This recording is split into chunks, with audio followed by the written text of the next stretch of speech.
whistling wind, ticking clock, whispers.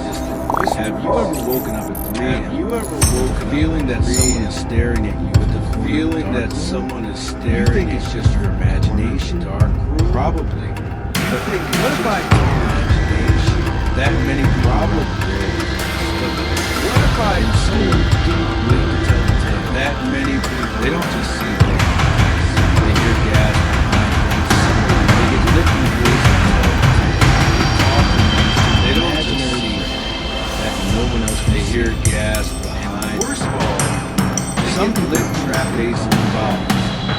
On talk from hearing it. They left no one else. They would call. They will be locking. Some today, hearing every enter, but unable, not everyone. Unable. 23 true stories.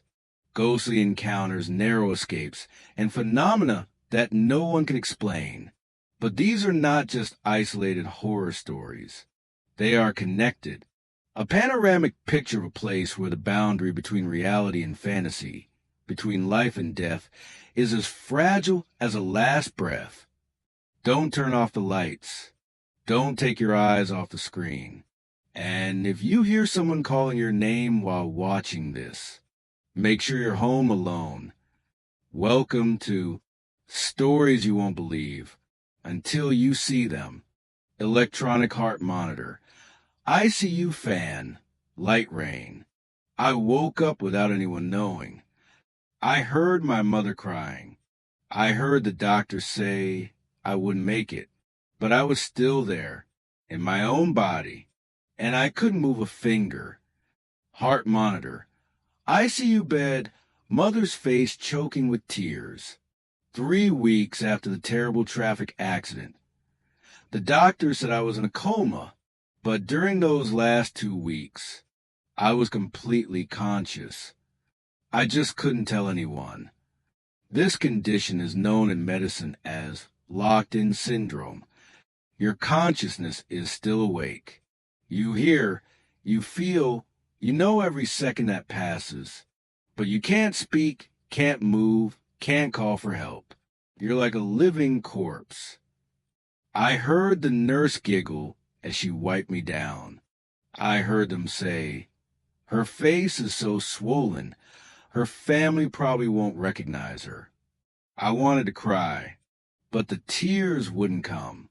I wanted to scream, but I had a hole made in my throat for a ventilator. People thought I was dead, but I've never been more alive. In many studies of near-death experiences, people have reported the following familiar sensations: feeling separated from your body, hearing sound from outside, seeing a white light at the end of the tunnel. But locked-in syndrome is different. You don't leave your body. You're locked in your own flesh and blood tomb. I heard them inserting in 4. I heard my father whispering, "Son, if you hear me, wake up. Just one sign is enough." I try to move a finger. No. I try to roll my eyes. No. I wanted to scream, "Dad, I'm here," but there was only the sound of ventilator and the silence of rest that had not yet come. Not all those who lay motionless had left this world. There were souls forced to stay, forced to watch themselves being forgotten hour by hour. Once, I heard the sound of a metal drill. They were changing the breathing tube. No anesthesia. I felt pain, but I couldn't scream. I couldn't move. It was a paralyzing pain that I will never forget. A silent pain. Can you imagine anything worse than death? It is living without anyone knowing you're alive. One day, the doctors tried to give me an injection to wake me up. I heard them say, "She won't open her eyes. This case is hopeless." But I knew I had to live. And I opened my eyes. Everyone burst into tears. They thought I had just woken up. But no, I had been there. for a long time. I had been trapped in my own darkness, a prison no one could see. But at least I had come back. Not everyone was so lucky. Some never escaped that state. Others experienced things even scarier than being trapped, like having their faces licked in the night, or communicating with an imaginary friend who never grew up. Wind chimes, a faint knocking sound as if someone were knocking on the door from afar. Did you ever think Ouija was a joke? A phone app that can't summon anything other than your imagination? Then let me tell you about a little girl who once joked with a spirit and almost didn't live to apologize. In the summer of 2020, I was stuck at home because of the pandemic. No friends, no siblings. I spent all day watching ghost videos, Ouija boards, summoning spirits, and then I downloaded a Ouija app on my tablet. At first, it was just fun. I asked, "What's your name? Where are you from?" But then I asked, "Are you going to kill me?" The screen was immediately covered in blood. I was scared. I closed the app. But that night at 1:27 a.m., I woke up and saw 3 little girls with white eyes standing next to my bed. I tried to call my mother. When she opened her eyes, everything disappeared. Ouija, a spirit board, is a means of communicating with the afterlife that has existed for hundreds of years. Today, it has been digitized through apps. But the line between real and fake, between games and summoning, has never been clear. I used to have a girlfriend. She was sweet, always by my side, but no one else saw her. They said I was crazy. I said they were jealous. Her name is Mia. She has no phone, no social media accounts, no pictures. Only I touch her. Only I hear her singing lullabies every night. He hugs the air, whispering to someone. One day, my sister opened the door to my room and saw me hugging something invisible, laughing wildly. I said, "This is Mia. Haven't you said hello to her?" In many legends, there's a concept called spirit attachment. In the East, it is a wandering spirit that has not yet passed on, being held by obsession, karma, or emotion. In the West, it can be a parasitic spiritual entity, living off of human emotional energy. They choose people who are weak, lonely, deeply hurt, and become everything they desire. After a while, I lost more than 30 pounds. I stopped eating, stopped studying, just lying there laughing and whispering to Mia. My mother fell ill from shock. My father screamed through everything in the house. We invited teachers, monks, priests, but no one could chase Mia away. When we moved, she didn't follow. But I cried, broke things, called her name in despair. They took me to the hospital. I recovered. But to this day, I still believe she will come back. Sometimes in the middle of the night, I still hear a light knock on the door. 3 times. Then silence.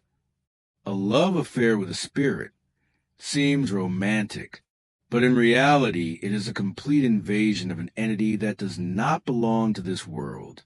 And the victim, slowly losing consciousness, becomes the vessel. Why do people like him, smart, handsome, with many friends, fall into the trap of spirits? The answer lies in one word: empty. Empty inside. People who are not listened to, not loved properly, will easily open their hearts to anyone, even something that is not human. One last question. If you heard someone whisper your name in the mirror today, would you dare to look back? The sound of cars driving in the night, the sound of sirens fading away, a soft laugh. We're afraid of ghosts. But do you know what's scarier than ghosts? A human being with a kind face, a gentle voice, sparkling eyes, but inside there's a bloodthirsty beast. And sometimes that beast is standing right next to you, smiling and asking, "Do you want to ride?" I was 15, and for the first time a man told me I was beautiful. He had a new car, was funny, and told me I was special. And my friend Addison warned me, something's wrong. I smiled. I felt lucky. 30 minutes later, I was tied up in the basement, in tears, not knowing what state I was in. He called me new stock. An old man came up. They were haggling over my price in front of me, like I was a piece of property. $3,000. An untouched young body. If it weren't for the tracking app between Addison and me, if it weren't for the police intervention, I would have been victim number 31. He was arrested, sentenced to 8 years for kidnapping, holding, and trafficking a minor. But he was just one of thousands of monsters out there with a human face. I was just walking home, my headphones on. Suddenly, I heard voices behind me. German. I'm studying German, and I heard it clearly. The boy is ahead. Hurry, or he'll get away. I turn around. 2 men in black masks walking behind me. I pretended to be calm, walked quickly. They walked quickly, too. I stopped, turned around, and shouted in German, "I know what you're talking about. Get out!" They stopped. One of them shouted, "Get him!" I ran. I ran until I could no longer hear footsteps behind me. If that boy didn't speak German, if he hadn't been listening, who would be the next to disappear? I needed money. An easy job, good pay. Just feed a tiger. The man took me to the backyard, pointed to the tiger cage. Just throw the meat in. Easy, right? I nodded. I took the meat. And then he pushed me inside. I fell. The striped shadow came closer. The man looked through the iron door and said, "I want to see how long you can live." He laughed. The tiger roared, and I didn't dare breathe. I was injured, my arm broken, but I survived. He was captured, but the image of him smiling when I thought I was going to die still haunts me to this day. We often think monsters are claws, fangs, terrifying roars. But there are monsters in white shirts, ties, inviting you to dinner. There are animals who know how to talk sweetly, know how to wait for the right moment. Sometimes the scariest thing is not the one who knocks on the door in the middle of the night, but the person who opens the door, the eyes behind the wheel, the person who just texted, "I'll take you home." Horror doesn't just exist in the spiritual world, but in the lit hallways, in the kindest smiles. Have you ever seen a monster? Maybe you have, and maybe you never notice. The next part is where we enter the cursed rooms, where the darkness doesn't lurk, but resides, waiting for us to enter. The sound of wind whistling through the door, distant footsteps, the clock striking 10:30 p.m.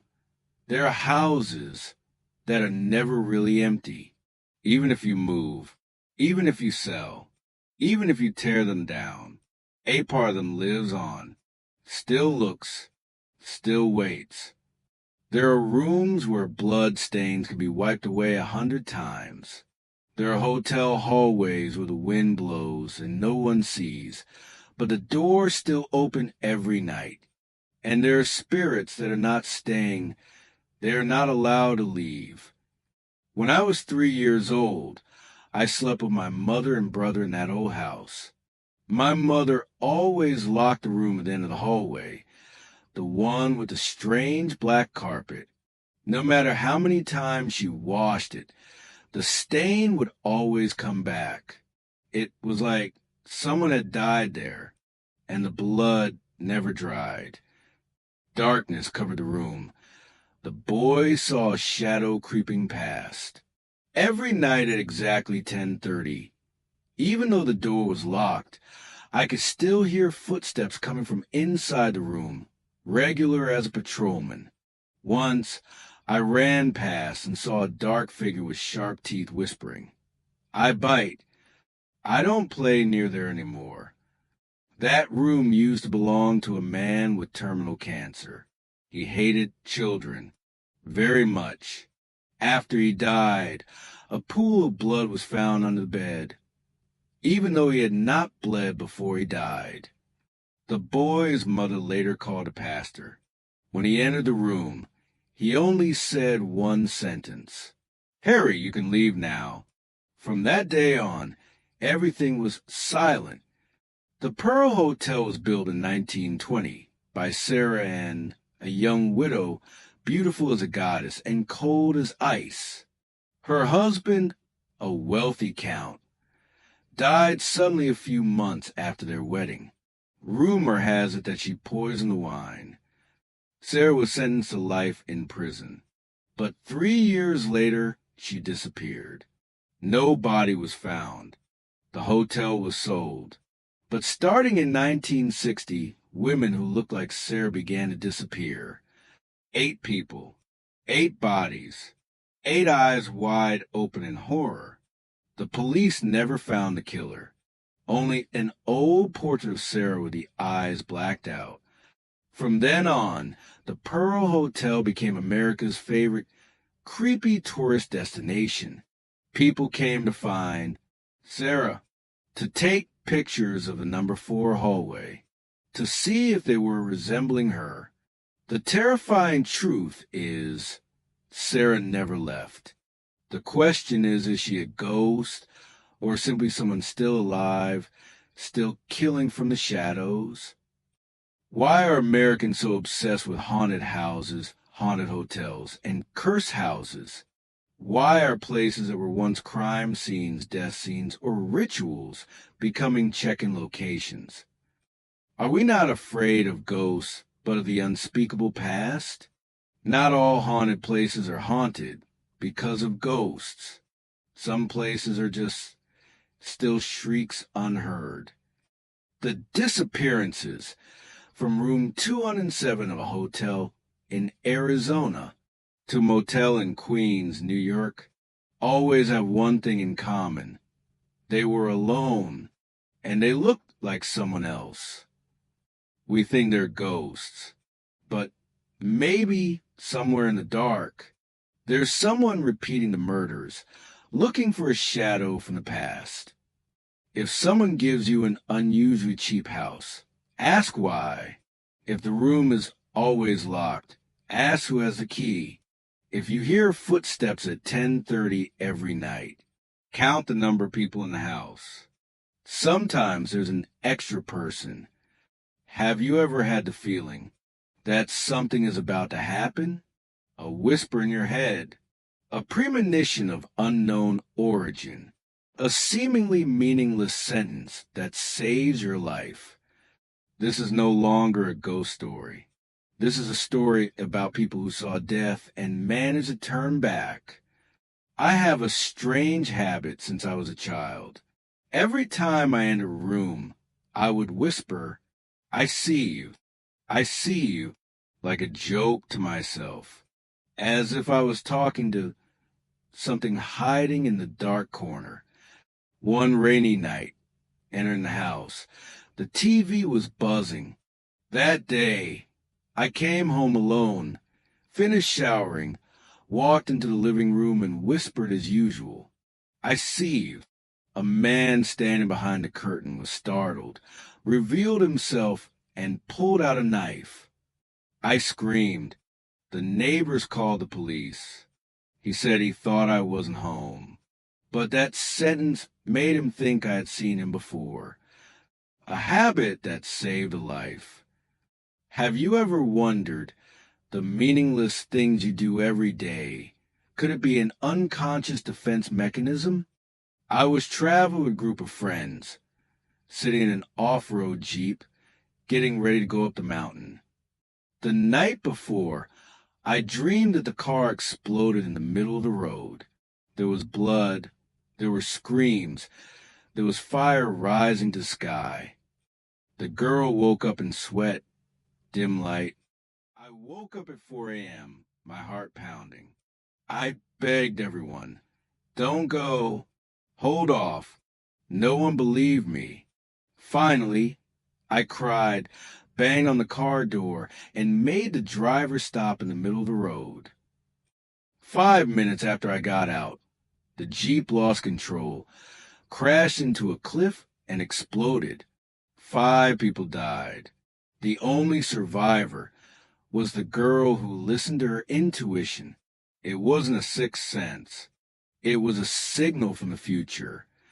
Science calls it a gut feeling, an instinctive intuition where the subconscious processes dangers that the conscious mind doesn't recognize. But could it be more than that? A strange connection between us and ourselves in another future? A whisper from the surviving self coming back to warn us. Not all premonitions are superstitions. Sometimes it's the last word of the subconscious when death is near. It's not loud. It's not dramatic. It's just a feeling, a beat off, a random word, a chill at the back of your neck. And if you're lucky, you'll hear it in time.